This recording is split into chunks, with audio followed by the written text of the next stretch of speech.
meditation practice offers us the opportunity to go deeper. It exposes that which is oftentimes underneath our radar, that which we do not really see or do not really pay attention.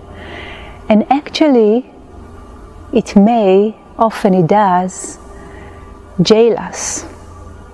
We don't even know what are the habit patterns that we sometimes have that cause us to react in a certain way when we're facing a certain situation.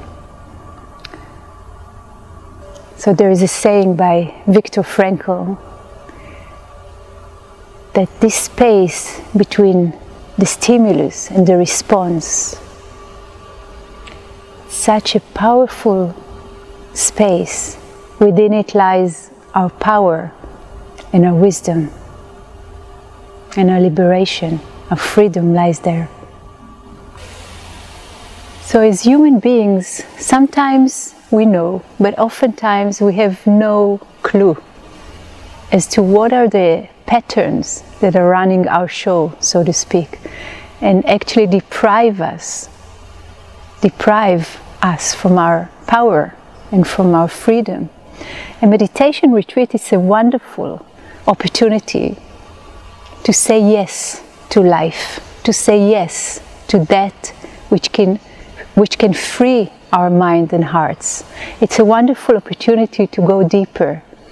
When we stop, we pay attention, we are willing to meet whatever there is that wants to come up and introduce itself to us, then already in this willingness there is a healing that is going on. Sometimes just this small step of willingness will be enough. And we can go about in our lives half sleeping, not really knowing what is going on with us. Why are we depressed? Why are we so stressed? And the whole culture is somehow built like that, that supports the blind eye so often. We are bombarded with so many roles and demands in the modern era. There's so many escape routes that we have.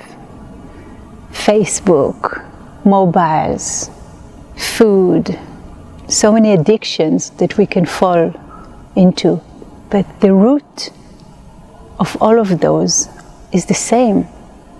We feel the stress, we feel the anxiety, we feel the suffering, we feel the unsatisfactoriness that we have in our lives, and we want to find a good way out of it. And out of naivety, we just run in the opposite direction.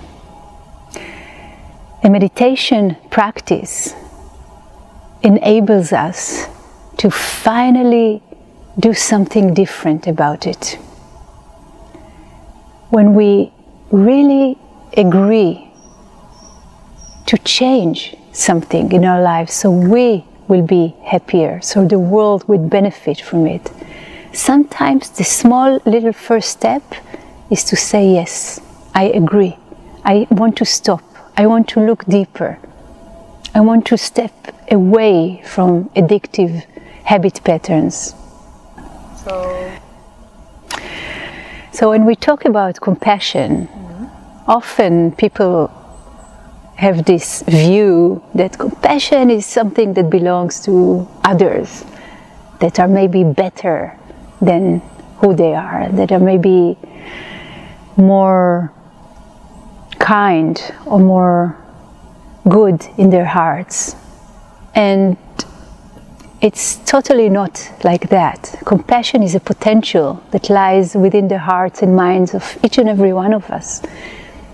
And all of us, without exception, can have this capacity of compassion if we agree to say yes to it, if we agree to cultivate the mind and the heart in that way, if we agree to water the seeds of compassion. So watch out for what you think about yourself, because the view may stand between you and the truth, between you and reality. And it's better actually to give it a try, to put aside your views and opinions and beliefs about yourselves, about others, about whatever, Buddhism, about compassion, and just agree to plunge head-on into this adventure of transformation of the heart and the mind. Why not? It's something so beautiful in a human life. I mean, we can go our whole life sleepwalking, not really knowing or noticing what runs the show underneath. Why are we so tense? Why are we so angry? Why do we have so many fears? Why is this anxiety comes up? And something in the way our culture is built up around it is to hush and push away these unpleasant signs that are actually exactly that. They are signs for something deeper that wants to be revealed. It's simply a call from the depth saying, hey, something is wrong here. There's some kind of wound you need to attend to. So instead of just hushing it or burying it under lots of work and duties, or take medication not to feel it and go numb because we're too busy to deal with whatever it is, and then oftentimes it can get just worse. It's not going anywhere. The knock on the door is there all the time. And there's a Cherokee, a Native American proverb that says, if you do not hear the whisper, you will hear the screams. Better not get there. There's something very simple and healthy that is accessible to all of us in meditation.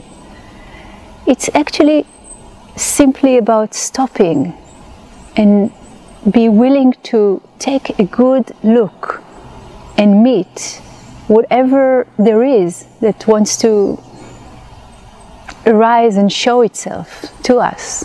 Sometimes it will be boredom. Other times it will be just really unpleasant sensations in the body or pain. Oftentimes it will be thoughts that are reoccurring with not real substance or interest to them. So what? By this interesting and even actually mysterious action of just being present with what is, something can finally get transformed. We get to know something in the quietness of the mind, when the mind becomes more collected, more bright, more steady. Insights can finally bloom in us, liberating insights. Insights about ourselves, insights that are about the world and life. And how do we know that the thought is an insight? By the fruits of it, by the effect it may have on our lives. So it would be really good to give the time to look deeply within, to be free from whatever it is that binds us, that jails us. And usually what jails us is not so much the outer world.